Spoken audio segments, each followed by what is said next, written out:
Nosso palestrante hoje é o Eduardo. Por gentileza.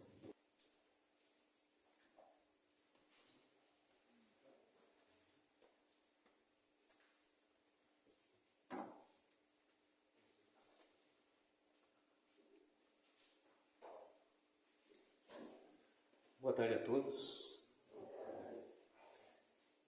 Célio estava tão inspirado aí que acabou esquecendo, né? Mas é o capítulo 19 que fala sobre a fé. E, aproveitando, já que a Márcia bondosamente me trouxe aqui, eu gostaria de, antes de iniciar a palestra, Paulinho, você faz um favor? Ela me trouxe a semente da mostarda, que a gente vai falar hoje sobre isso. Então, se você puder distribuir para cada um uma, para a gente ter uma noção do que Jesus queria nos dizer.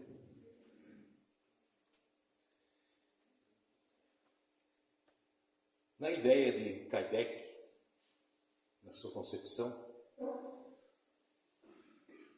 a fé para ele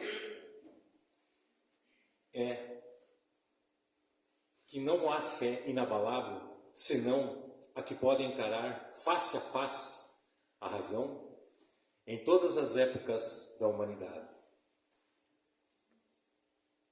O que será que ele quis dizer com isso? Como encarar a fé face a face em todas as épocas da humanidade? É porque a verdade, ela é imutável. O que é verdadeiro hoje foi verdadeiro ontem e com certeza será verdadeiro amanhã. No dicionário, se formos lá, ou hoje, eu sou antigo, procuro no dicionário, mas hoje é simples, né? É só ir no Google. E você colocar lá a definição de fé, ela traz objetivamente confiança absoluta, ou em alguém, ou em algo.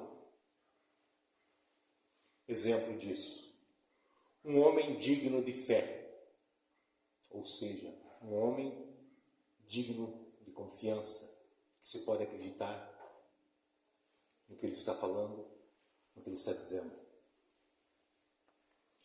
Existe também a fé pública.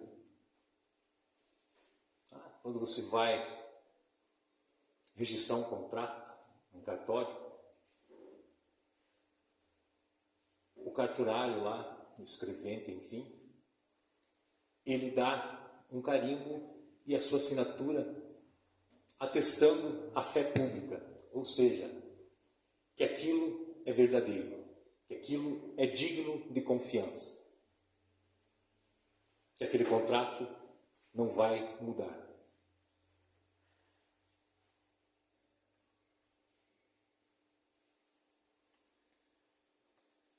Procurando na Bíblia, em Hebreus, capítulo 11, versículo 1, o apóstolo Paulo fala que a fé é o firme fundamento das coisas que se esperam e a prova das coisas que não se veem.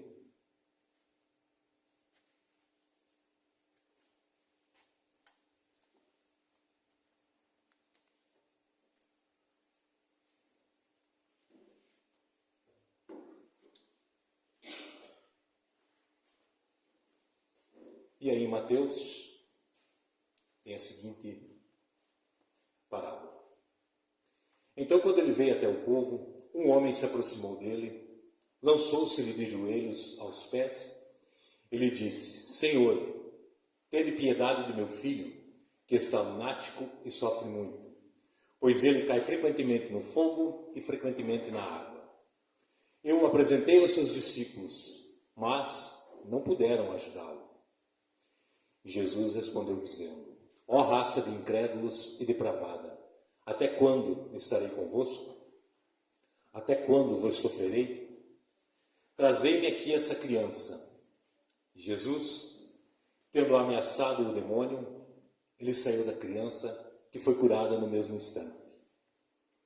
Cabe aqui fazer uma ressalva sobre o que é esse demônio na nossa visão espírita. Esse demônio nada mais é do que um espírito, um obsessor que estava com aquela criança. O que nos leva a estarmos sempre alerta, pois não há idade para sofrermos qualquer tipo de obsessão. Ah, mas aquela criança tão pura, tão novinha, aquele corpo, aquela veste, obrigado, Paulinho, aquela veste que hoje ele está usando, sim, é novo. Mas o seu espírito, o que ele já carrega consigo, quantos inimigos, quanta maldade, mesmo involuntária, ele fez durante a sua trajetória. Então temos que estar sempre atentos. E aí,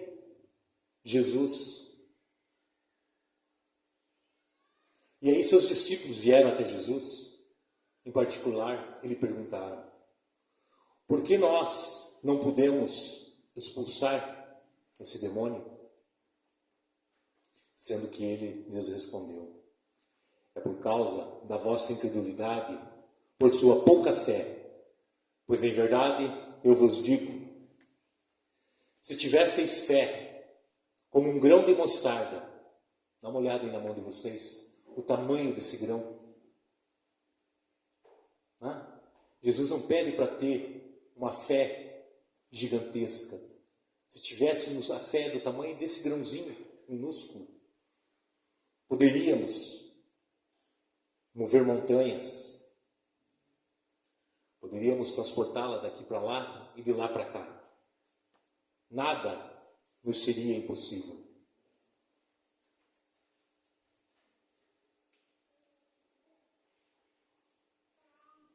Essa parábola, ela tem o objetivo de nos mostrar o tamanho da nossa força interior. Mostra que quando temos fé, quando acreditamos de verdade, podemos fazer tudo aquilo que nos parece ser impossível. Muitas vezes, desistimos mesmo antes de darmos o primeiro passo.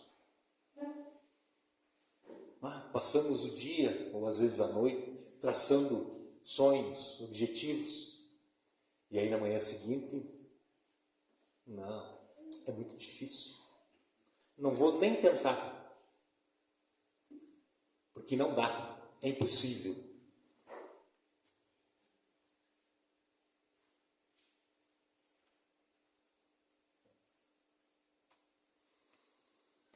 Eu vou contar para vocês, eu conheço a historinha do sapinho, né, mas ela tem várias derivações aí, do sapinho surdo.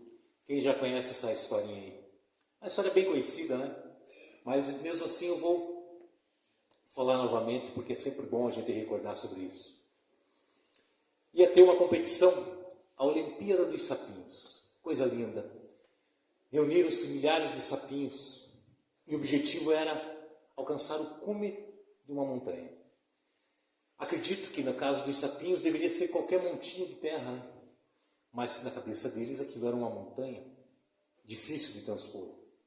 E aí eles iniciaram a sua jornada épica, pulinho a pulinho, salto a salto. E aí foram vendo que, como era íngreme, era difícil. Começaram a deslizar. E aí um começou a falar para o outro: não dá. É impossível subir essa montanha. É melhor desistir. Para que gastar energia se não tem como? E foram ficando. E foram se amontoando. Dezenas, centenas de sapinhos. E aí, de repente, eles olharam e estava lá um, se destacando no meio de todos os outros. Pulinho a pulinho ele foi indo. E aí ele chegou. Ele foi ao cume da montanha. Mas como? Se era impossível. Como ele conseguiu? Esperaram ele descer, logicamente, já que eles não conseguiam subir. E aí foram todos afoitos, correndo para o lado dele. Foram perguntar como era possível. E aí o sapinho gesticulou que ele não escutava, ele era surdo. E sendo assim, ele não escutou, ele não deu ouvidos, que era impossível. Ele foi lá e fez. Ele fez que ninguém outro conseguiu, porque para ele não sabia, ninguém deu um estímulo contrário. A sua vontade de alcançar o cume levou ele até lá. Isso aqui é comum em palestras motivacionais, esse tipo de história, né? Porque realmente nós desistimos muito fácil, né? Hoje eu olho aqui para essa casa aí, talvez umas 60, 70 pessoas aqui. Mas quantos estavam almoçando e falaram, eu vou hoje na casa espírita? E aí, alguém liga e diz, vamos tomar uma cerveja? Vamos bater uma bola? Vamos tomar um chimarrão? E quantos desistiram do seu objetivo? Ou alguém ficou indisposto, o que é comum, já que como o Célio falou há pouco na abertura, espíritos menos esclarecidos estão sempre tentando, de todas as formas, sobrepujar a nossa vontade, invadir a nossa casa. E quando eu falo invasão, né, nem deveria entrar nesse assunto, mas quando eu falo invasão, é uma invasão permitida pela espiritualidade, né? Até para que estejamos atentos, para que não caiamos na soberba e na vaidade. Então eles vêm para nos atiçar, para nos provocar. Mas, como disse o Célio, vendo o amor, sentindo esse carinho que emana da nossa casa, muitos desistem de seus objetivos e são aqui resgatados. E o que são, então, para nós, as montanhas que a fé transporta? Será que dá para tirar o Everest de lugar? Ou a Concagua? Ou qualquer outra montanha conhecida? No sentido moral, as montanhas nada mais são do que as nossas dificuldades, nossa má vontade, nossa necessidade excessiva ainda do materialismo, o apego aos bens, ao nosso egoísmo e o nosso orgulho.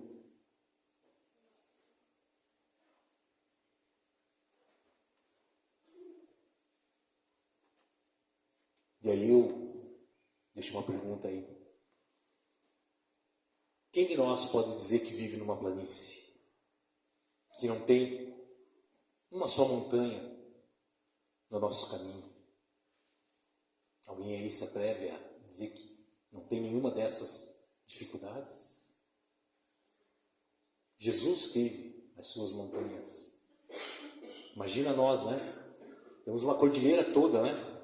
Pela frente. Cabe a nós aprendermos a escalá-las.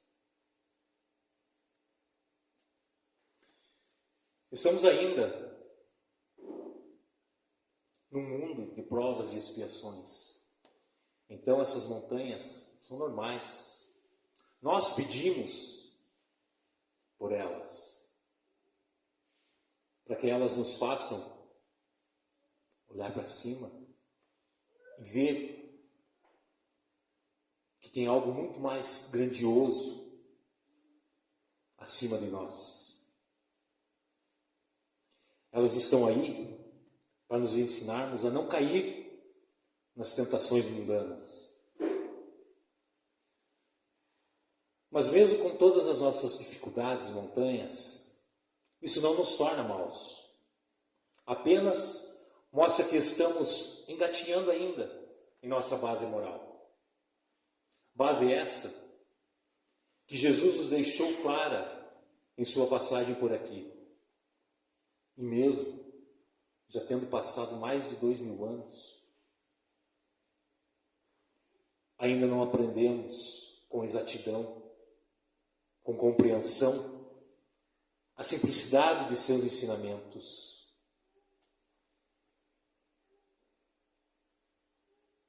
Jesus não escreveu a Bíblia, correto? Certo? Qual foi o ensinamento que Jesus nos deixou? Ele deixou um monte de coisas, um monte de regrinha. Isso pode, isso não pode. Foi isso? Ou simplesmente ele nos disse: amar a Deus acima de todas as outras coisas e ao próximo como a ti mesmo. Só isso. Simples, né? E colocar isso em prática. Como fica difícil, né?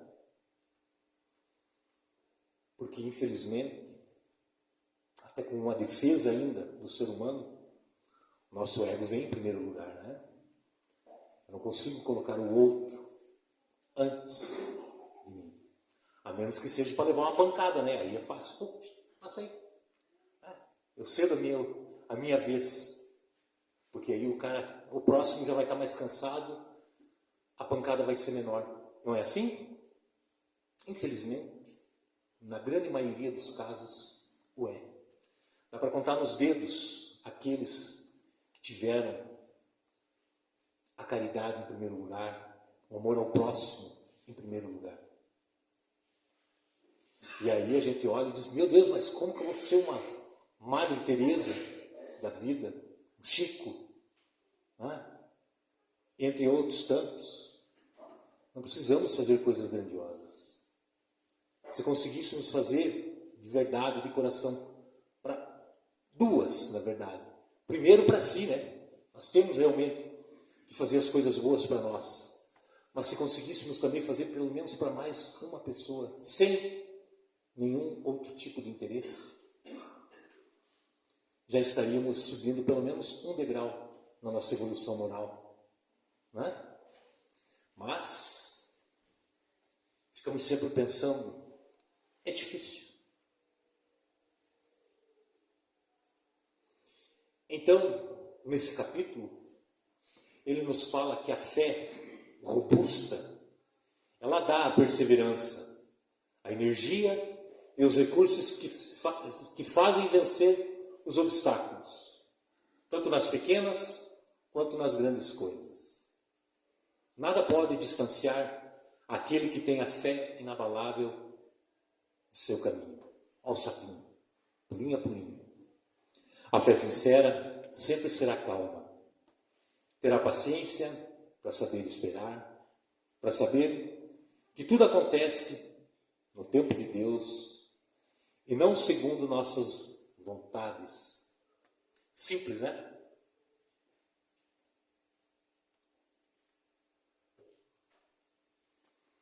Quando fazemos a oração do Pai Nosso, será que a gente escuta o que está dizendo?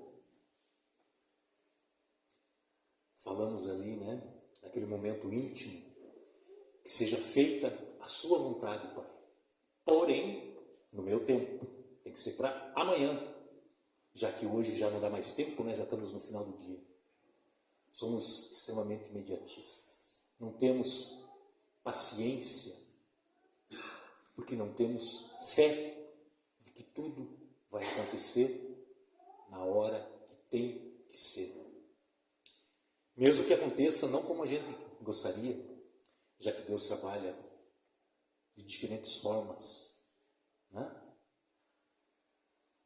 Eu até comentei aqui na quinta-feira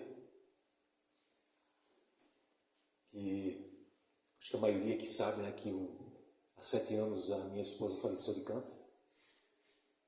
E foi uma luta difícil. Foram 16 meses de quimioterapia, de cirurgias. Que no final, o tempo dela, tempo como encarnada aqui, expirou-se, né? E um parente bem próximo a ela chegou um dia lá em casa e falou: eu vou mudar de religião. Eu falei: por quê? Porque agora eu descobri uma igreja que lá a reza é forte. Eu falei: como assim? Fiquei imaginando o Hulk fazendo uma oração, né? Que é forte a coisa lá, deve ser uma coisa sobre-humana. Ela falou, não, lá o pastor acontecem coisas incríveis. Será que é o poder do pastor, o poder do padre, o poder do orador, do palestrante que está aqui? Ou é a tua fé, a tua vontade? Ela poderia ter ido em 1000 igrejas, porque ela estava esperando os outros fazerem por ela. Não adiantaria nada. Tá? Eu ainda comentei também que a fé, ela tem que caminhar junto com o amor, com a caridade. Uma semana antes do desencarne dela, eu ali presente, ali vendo todo aquele sofrimento, porque se alguém já teve aí um caso de câncer na família, sabe o que eu estou falando. Né? Ou qualquer outra doença, que seja uma doença terminal, uma doença que você não tem muitas esperanças. Chegou um dia e eu falei para ela, amor, pelo amor de Deus, pare com essa luta, né? Pare de sofrer. Para quê? Para que tudo isso? Falei para ela, pega na mão desse anjo que está aí na cabeceira da cama, vai com ele, né? E ela falou para mim, primeiro que ela falou que, e os nossos filhos? Nós temos 2 filhos. Falei, amor, eu vou cuidar deles, como você cuidou até hoje, daqui para frente, eu levo adiante o teu trabalho. E ela falou para mim outra coisa, ela falou, como você pode ficar calmo numa hora dessa? Falei para ela, simples, pela minha fé. A fé que eu tenho, que não vai acabar aqui, né? Que a gente vai se encontrar num outro tempo, sem dor, sem sofrimento, né? Com muito mais alegria, muito mais fortes. Né? E aí, ainda assim, ela ficou uma semana até o desencarne dela. E quando eu falei com o Amor Liberta, é porque passado já um bom tempo, eu já era trabalhador da casa aqui, e a minha faculdade mediúnica é a psicografia. Então eu estava aqui nessa mesa, psicografando, quando veio um médium aqui e me chamou e falou, você está preparado para uma comunicação? Eu falei, acho que estou, né?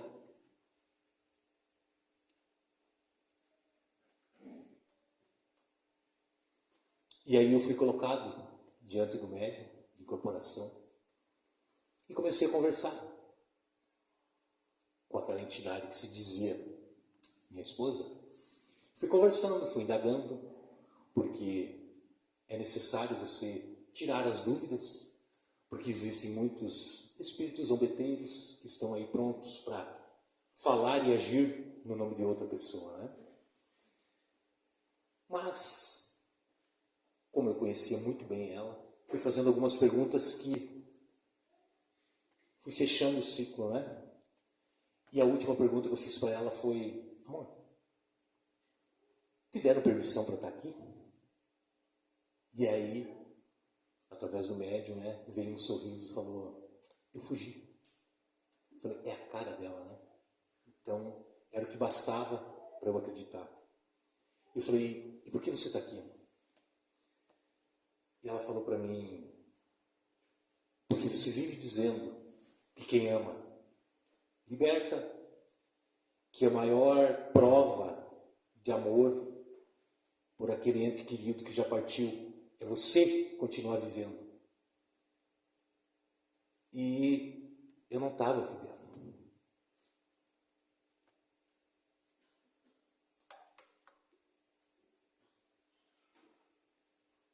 Desculpe, eu tinha parado, né? Até porque eu estava dando tempo com meus filhos, né? Queria ficar mais perto deles. Eu trabalhava como representante, então eu viajava muito. Eu ficava só final de semana com eles. Mas ela veio para me dar um puxão de orelha. Ela veio e falou, amor, viva, a gente vai se encontrar de novo. Tá? Então viva, siga teu caminho, abra a tua mente, dê a chance de amar de novo. E aí faz 5 anos que eu conheci uma pessoa, eu estou com ela há 5 anos e temos um relacionamento muito bom, porque ela entende, né, a importância que a Eliane tinha e tem na minha vida.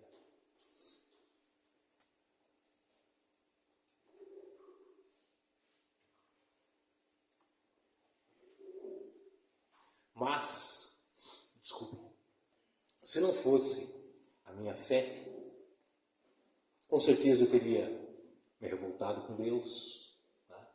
Eu hoje não estaria trabalhando aqui, tá? Porque a primeira coisa que nós fazemos é colocar a culpa em quem? Em Deus, né? A morte é algo natural. Infelizmente a gente não se prepara para a morte física, né? Nós somos egoístas, nós queremos estar com aquela pessoa ali, mesmo ela doente, mesmo sofrendo, a gente não consegue abrir mão. Não foi fácil para mim também falar para ela, vai. Né? Lógico que eu queria que ela estivesse aqui, mas sofrendo daquele jeito. Né? Eu sempre falo que a nossa vida aí é como uma sentença, como se nós, né, Deus, no caso, nosso juiz supremo, mas vamos colocar que se a nossa vida fosse um tribunal aí, um juiz aí, qualquer comarca, nos dá 30, 50, 60, 80 anos de prisão, né? Cárcere privado, e aí coloca lá numa penitenciária e você fica todo esse tempo. De repente, vem o carcereiro com a chavezinha na mão, abre a porta e diz, ei, Eduardo, sai daí. Você cumpriu tua pena, vamos embora.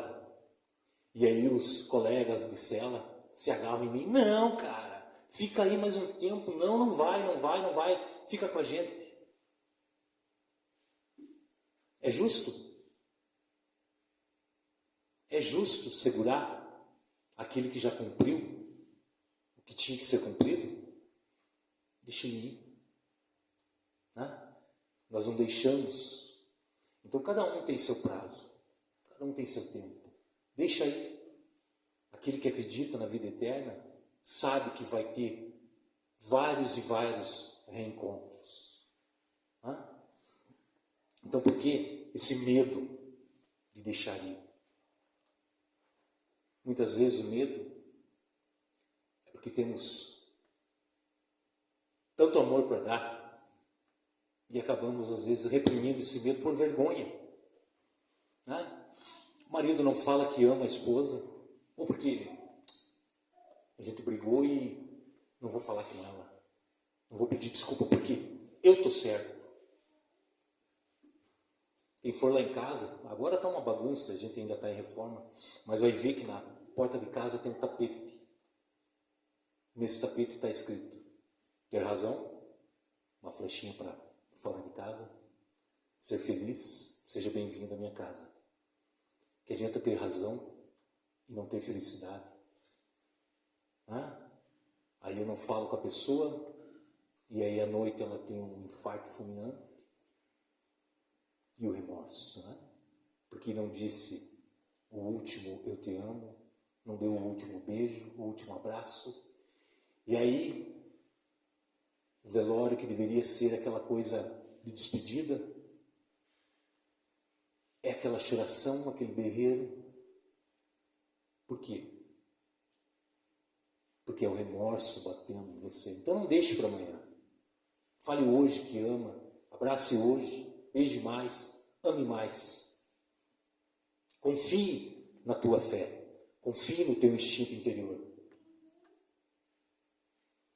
E quando eu falo de confiar na fé, também não podemos ser presunçosos, né? Não podemos confundir fé com presunção. Eu até brinquei aqui, né? Falei quinta-feira.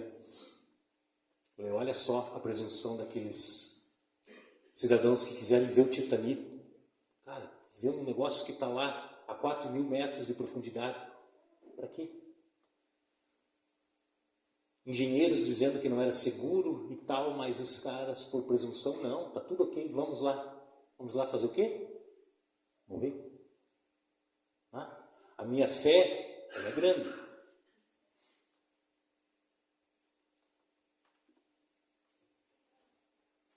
Mas se um cara chegar com uma arma na minha frente e anunciar um assalto, eu vou dizer, confia em Deus e vou pular no cara? Eu até pulo, mas vou chegar mais perto de Deus bem mais rápido, né? Com certeza, no mesmo dia, eu vou estar lá. Sei lá onde, provavelmente no umbral, né?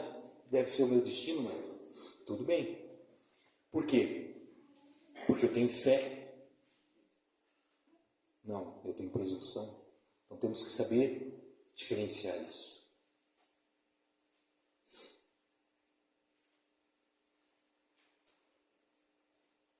Esse capítulo fala também que se tivéssemos, né, a fé, poderíamos fazer as mesmas coisas que Jesus fez e muito mais.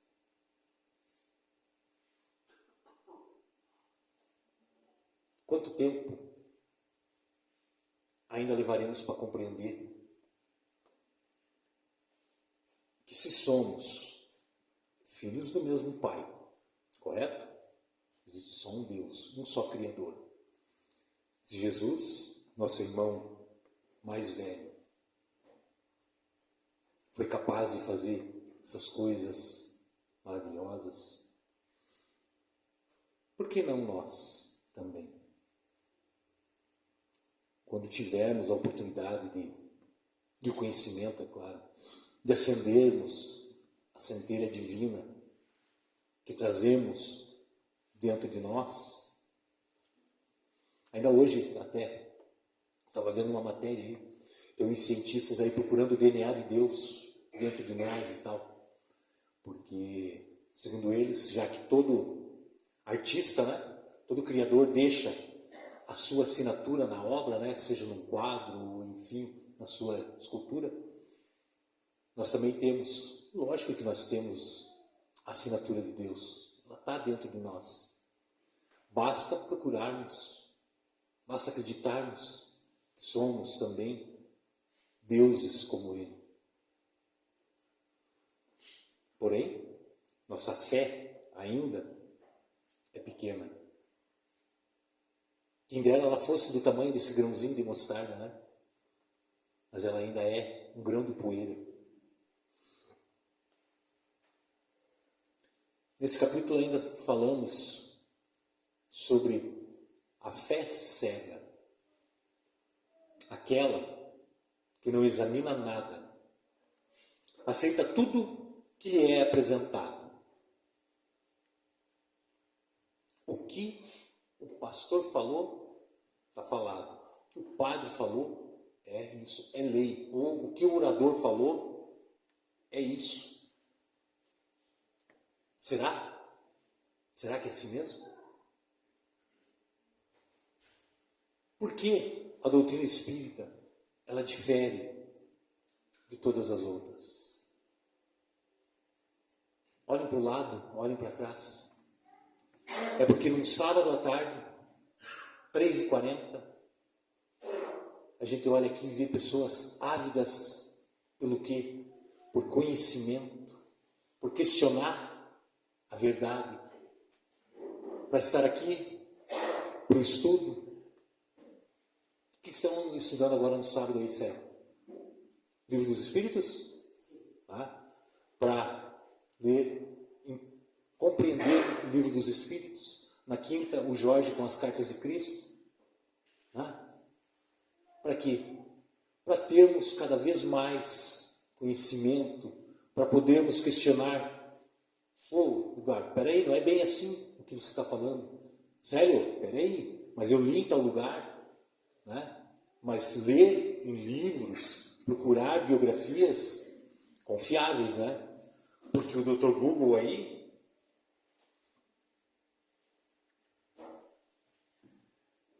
com essa quantidade de fake news que hoje existe, então temos que ver a fonte para ver se ela é confiável, né? Assim como as igrejas, quais são as igrejas que são confiáveis? Tem muitas aí com problemas, muitas que Jesus falou que são as figueiras que devem secar.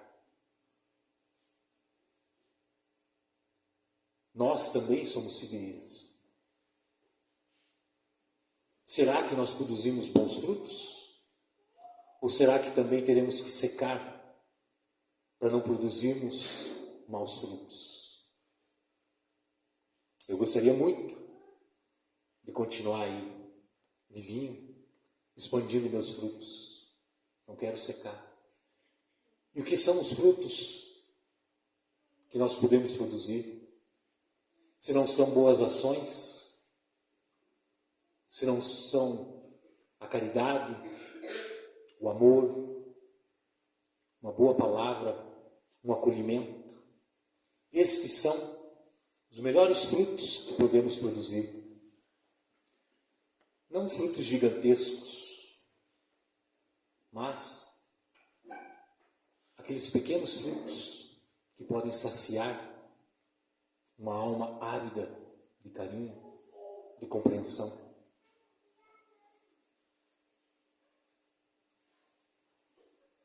Eu poderia me alongar bastante aqui, já que eu mal comecei a ler o que eu tinha preparado, mas quis os mentores dessa casa que eu tomasse outro rumo, que eu falasse sobre outras coisas. Então eu acredito que assim deveria ter sido. Então eu agradeço